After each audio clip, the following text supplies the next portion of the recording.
ഇസ്രായേലിന് വേണ്ടി കളത്തിലിറങ്ങുന്നു അമേരിക്ക. അതെ, ശ്രീ രമേശ് ഷിനാസ് താങ്കൾ പറഞ്ഞതുപോലെ ഞാൻ ഒരു നിമിഷം ഇനി ഞാൻ താങ്കളിലേക്ക് വരാം. ഡോക്ടർ മോഹൻ വർഗീസ്, ഈ ഇറാൻ 1-2 ആവശ്യങ്ങൾ ഈ ചർച്ചയ്ക്ക് മുന്നോടിയായി വെച്ചിരുന്നു. അതിലൊന്ന്, തുർക്കിയിൽ നിശ്ചയിച്ചിരുന്ന വേദി മാറ്റി അത് ഒമാൻ്റെ തലസ്ഥാനമായ മസ്കറ്റിലേക്ക് കൊണ്ടുവരണം എന്നുള്ളതായിരുന്നു. ഒമാൻ്റെ അവിടെ നടത്തിയിട്ടുള്ള ചർച്ചകളും അതിൻ്റെ ഒരു ചരിത്രവും പരിശോധിച്ചാൽ വിജയിച്ച ചർച്ചകളുടെ എണ്ണങ്ങൾ എടുത്തു പറയാനുണ്ട്. മറ്റൊന്ന്, അയൽ രാജ്യങ്ങളുടെയും അറബ് പ്രതിനിധികളുടെയും ഒന്നും സാന്നിധ്യമില്ലാതെ അമേരിക്കയുമായി നേരിട്ട് ചർച്ച നടത്തണം എന്നതായിരുന്നു ഇറാൻ്റെ മറ്റൊരു ആവശ്യം. അതിലിപ്പോൾ ഇതൊരു പരോക്ഷ ചർച്ചയാണ്, നേരിട്ടുള്ള ചർച്ചയല്ല, ഒരു പരോക്ഷ ചർച്ചയാണ് നടക്കാൻ പോകുന്നത്.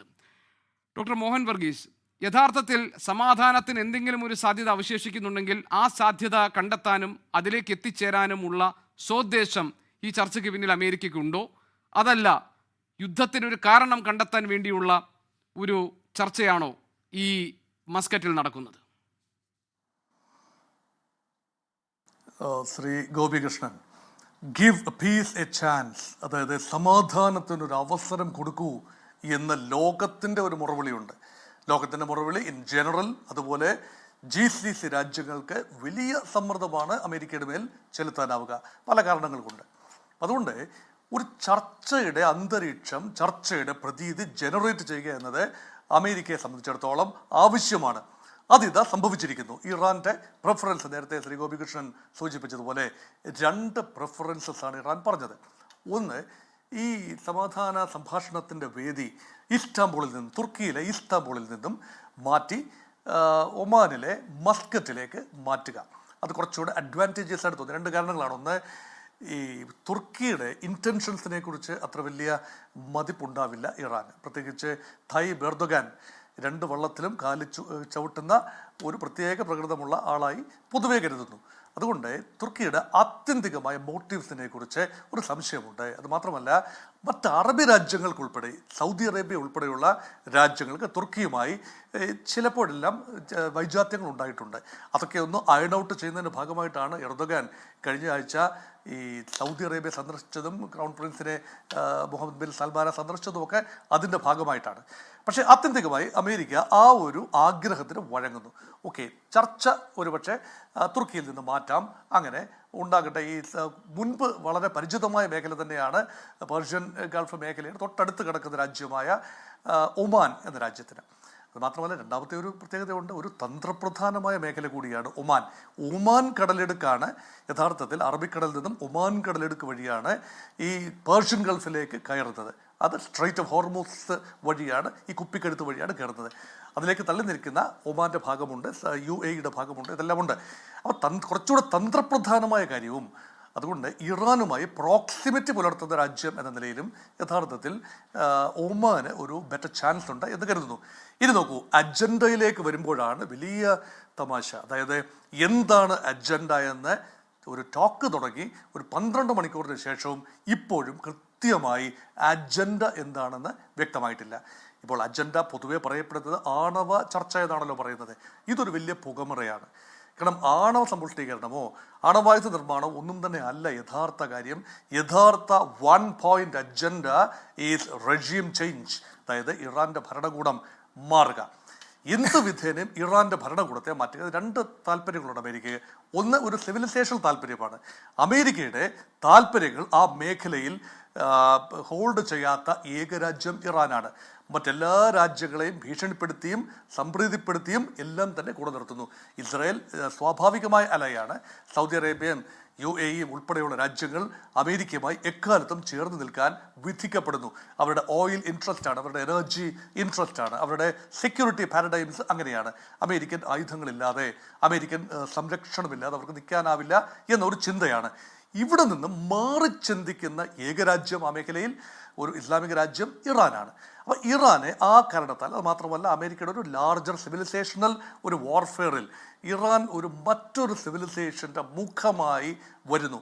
അതിന് ഒരുപാട് ടേക്കേഴ്സ് ഉണ്ട്. അത് സ്റ്റേറ്റ് പ്ലേയേഴ്സിൻ്റെ രൂപത്തിലല്ല, നോൺ സ്റ്റേറ്റ് ആക്ടേഴ്സിൻ്റെ രൂപത്തിൽ അമേരിക്ക വിരുദ്ധ ചെറുത്തുനിൽപ്പിനുള്ള ഒരു അച്ചുതണ്ടായി ഇറാൻ മാറുന്നു. ഇപ്പോൾ രണ്ടാമത്തെ ഇസ്ലാമിക സിവിലൈസേഷൻ്റെ ഒരു ചെറുത്തുനിൽപ്പ് എന്ന് വേണമെങ്കിൽ പറയാം. ഈ ഹണ്ടിങ്ടോണിയൻ തീസിസിനെ നമ്മളൊന്ന് കണക്കിലാക്കിയാൽ, അതായത് ഒരു Christian capitalist democratic transatlantic ഒരു ലിബറൽ സിവിലൈസേഷൻ ഒരു വശത്തെ അത് അമേരിക്ക ലീഡ് ചെയ്യുന്നു, മറുവശത്തെ ഇസ്ലാമിക ഒരു കൾച്ചറിൻ്റെ ചെറുത്തുനിൽപ്പ്, ആ ചെറുത്തുനിൽപ്പിൻ്റെ കുന്തമുനയാകുന്നത് ഇറാനാണ് ഇപ്പോൾ. അങ്ങനെയെങ്കിൽ ഇറാന്റെ ഭരണകൂടമാണ് അതിന് കാരണം. 1979 നിലവിൽ വന്ന ആ ഭരണകൂടത്തെ സ്വാഭാവികമായി ഇറാന്റെ ഉള്ളിൽ നടക്കുന്ന ജൈവികമായ പ്രക്രിയയിലൂടെ അട്ടിമറിക്കാം എന്ന ആഗ്രഹം നടക്കാതെ പോകുന്നു. കഴിഞ്ഞ ഒരു മാസം മുൻപ് വലിയ രീതിയിലുള്ള പ്രക്ഷോഭമാണ്, നമുക്ക് അറിയാവുന്നതുമാണ്, അതിൻ്റെ ചിത്രങ്ങൾ വെളിയിൽ വന്നതുമാണ്. ശക്തമായ അടിച്ചമർത്തലുണ്ടായി, മനുഷ്യാവകാശ ലംഘനമുണ്ടായി, യാതൊരു സംശയവുമില്ല കാര്യത്തിൽ. പക്ഷേ അതൊരു റെജീം ചേഞ്ചിൽ എത്തിച്ചു നിർത്താൻ കഴിഞ്ഞില്ല. അപ്പോൾ പിന്നെ അവശേഷിക്കുന്ന മാർഗം ഇസ്രായേലിനെ ഉൾപ്പെടെ ദീർഘകാലാടിസ്ഥാനത്തിൽ സംരക്ഷിക്കണമെങ്കിൽ ഏക മാർഗം ഒരു ബലപ്രയോഗമാണ്. ആ ബലപ്രയോഗം നേരിട്ട് സംഭവിക്കുന്നതിന് മുൻപ് തന്നെ അതിന് ഒരു ഗ്രൗണ്ട് ഒരുക്കേണ്ടതുണ്ട്. ഒരു ചർച്ച ഞങ്ങൾ നടത്താൻ സന്നദ്ധമായി. ആ ചർച്ച ചില കാരണങ്ങളാൽ തട്ടി പരാജയപ്പെട്ടു, അതുകൊണ്ട് ഇതാ ഞങ്ങൾ ബലപ്രയോഗം നടത്തുന്നു എന്ന് പറയാൻ, പിൽക്കാലത്ത് പറയാനുള്ള ഒരു പഴുതിന് വേണ്ടിയാണ് നോക്കുന്നത്. ഇത് നോക്കൂ, ചർച്ചയുടെ അജണ്ട നമ്മൾ പ്രഖ്യാപിതമായ അജണ്ട ആണവ ചർച്ച മാത്രമാണ്. പക്ഷേ അതല്ലല്ലോ. ഇവിടെ സൂചിപ്പിച്ച മറ്റു കാരണങ്ങൾ വളരെ പ്രസക്തമാണല്ലോ. ഇറാന്റെ കൈവശമുള്ള ദീർഘദൂര ബാലിസ്റ്റിക് മിസൈലുകൾ, അതുപോലെ ശബ്ദാതിവേഗ മിസൈലുകൾ, ഒരുപക്ഷെ ക്ലസ്റ്റർ ബോംബുകൾ ഉൾപ്പെടെയുള്ള ആയുധശേഖരമുണ്ട്. ഇത് അതീവ വിനാശകാരിയാണ്. ഇറാൻ അത് ഉപയോഗിക്കാൻ തീരുമാനിച്ചാൽ കൊളാട്രൽ ഡാമേജ് വളരെ കൂടുതലായിരിക്കും. അമേരിക്ക സേനാ കേന്ദ്രങ്ങൾക്കെതിരെ 9 സേനാ കേന്ദ്രങ്ങൾക്കെതിരെ വിക്ഷേപിക്കുന്ന റോക്കറ്റുകൾ പലപ്പോഴും ലക്ഷ്യം തെറ്റി വീഴാൻ സാധ്യതയുണ്ട്, അല്ലെങ്കിൽ ആകാശത്ത് പൊട്ടിത്തെറിച്ച് പലതായി ചിതറി വീഴാൻ സാധ്യതയുണ്ട്. കൊളാട്രൽ ഡാമേജ് വളരെ കൂടുതലായിരിക്കും. അതേപോലെ തന്നെ ഓർക്കേണ്ട കാര്യമാണ് നോൺ മിലിറ്ററി ഇൻസ്റ്റലേഷൻസ്, അതായത് ഇവരുടെ ഈ പല രാജ്യങ്ങളുടെയും എണ്ണപ്പാടങ്ങൾ, എണ്ണ ശുദ്ധീകരണ സംവിധാനങ്ങൾ, എണ്ണ സംഭരണികൾ മുതലായവയ്ക്ക് സുരക്ഷിതത്വം നൽകുക എന്നത് വളരെ വലിയ ശ്രമകരമായ ദൗത്യമാണ്. അതെല്ലാം കൂടി അമേരിക്കയ്ക്ക് നൽകിക്കൊള്ളണം എന്നുറപ്പില്ല. അതുകൊണ്ടാണ് അതിശക്തമായ സമ്മർദ്ദമുണ്ട്. സൗദിയുടെയും UAEയുടെയും ഭാഗത്തു നിന്ന് അമേരിക്കയുടെ മേൽ അതിശക്തമായ സമ്മർദ്ദമുണ്ട്.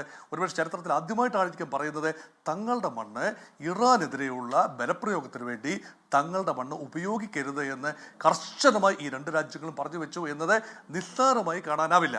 അതുകൊണ്ടാണ് ഒരു അമേരിക്കയ്ക്ക് ഒരു സങ്കോചമുണ്ട്. ഇപ്പോൾ ഒരു യുദ്ധത്തിലേക്ക് എടുത്തു ചാടിക്കഴിഞ്ഞാൽ മിസൈൽ ശേഖരം ആക്രമിച്ച് വലിയ തോതിൽ നാശനഷ്ടം ഉണ്ടാക്കാം.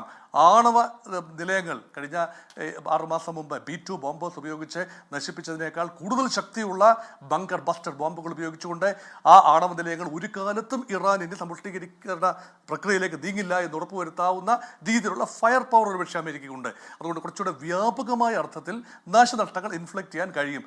ഇതെല്ലാം ചെയ്ത് കഴിഞ്ഞാൽ പോലും ഒരു ഭരണമാറ്റം ഉണ്ടാകണമെങ്കിൽ ഒരുപക്ഷെ ഒരു കരയുദ്ധം തന്നെ വേണ്ടിവരും. ഈ കരയുദ്ധം എന്ന് പറഞ്ഞാൽ 1-2 ദിവസം കൊണ്ടോ ഏതാനും ആഴ്ച കൊണ്ടോ തീരുന്ന ഒന്നല്ല. നമുക്കറിയാമല്ലോ, ഇസ്രായേൽ കരയുദ്ധത്തിലേക്ക് പ്രവേശിച്ചു. വർഷം എത്രയായി? 2-2.5 വർഷമാണ് നീണ്ടു നിൽക്കുന്നത്. അതുപോലെ റഷ്യ ഉക്രൈനെതിരെ കരയുദ്ധത്തിലേക്ക് പ്രവേശിച്ചു. അയൽ രാജ്യമാണ്. കരയുദ്ധമൊക്കെ ഒരു ലോജിക്കൽ കൺക്ലൂഷനിൽ ആഗ്രഹിക്കുന്നത് പോലെ പിടിച്ചു കെട്ടാൻ അത്ര എളുപ്പമായ കാര്യമല്ല. എത്രയും പെട്ടെന്ന് തന്നെ ആകാശങ്ങളിൽ യുദ്ധം ജയിക്കണം. കരയിലേക്ക് പ്രവേശിക്കാൻ തയ്യാറല്ല. ഇത് അമേരിക്കയുടെ നിലപാടാണ്, അമേരിക്കയുടെ താല്പര്യമാണ്. അങ്ങനെ ഒന്നും ഉണ്ടാകുന്നില്ല എന്ന് ഉറപ്പുവരുത്താൻ ഇറാനും മറുപക്ഷത്ത്. അതുകൊണ്ടാണ് ഇറാനി ഭീഷണി.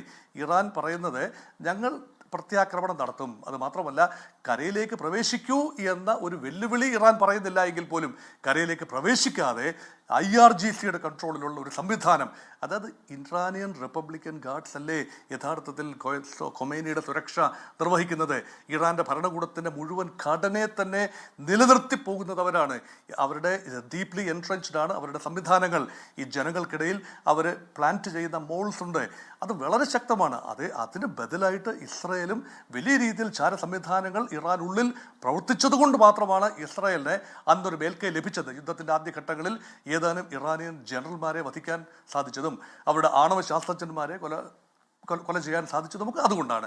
സമാനമായ രീതിയിൽ നീക്കങ്ങൾ ഉണ്ടാകും. പക്ഷേ ഇതെല്ലാം പ്രീഎംപ്റ്റ് ചെയ്യാൻ ഒരു പരിധിവരെ ഇറാൻ ശ്രമിച്ചിട്ടുണ്ട്. കാരണം ഏത് നിമിഷവും ആക്രമണം ഉണ്ടാകാം എന്നതാണ്. അതുകൊണ്ട് ഇപ്പോഴത്തെ നിലയിൽ അജണ്ട എന്നത് ഒരു ദുരൂഹതയാണ്. ഏത് കാരണം പറഞ്ഞുകൊണ്ടും അമേരിക്കയ്ക്ക് വേണമെങ്കിൽ അജണ്ടയിൽ കൂടുതൽ കാര്യങ്ങൾ ചേർത്തുകൊണ്ട് ഇറാൻ അതൊന്നും അംഗീകരിക്കുന്നില്ല, അതുകൊണ്ട് തങ്ങൾ പിന്മാറുന്നു എന്ന് വേണമെങ്കിൽ പറയാനുള്ള പഴുത് അവസാനിപ്പിച്ചുകൊണ്ടാണ് ഇപ്പോൾ ഈ നിമിഷം ചർച്ചകൾ മുന്നോട്ട് പോകുന്നത്. ലോകത്തെവിടെയായാലും ഏത് സമയത്തും 24 വാർത്തകളും ഓഗ്മെന്റഡ് റിയാലിറ്റി പാക്കേജുകളും എക്സ്പ്ലെയിനറുകളും വിശദമായി കാണാൻ ഞങ്ങളുടെ YouTube ചാനൽ നിങ്ങൾക്ക് സബ്സ്ക്രൈബ് ചെയ്യാം.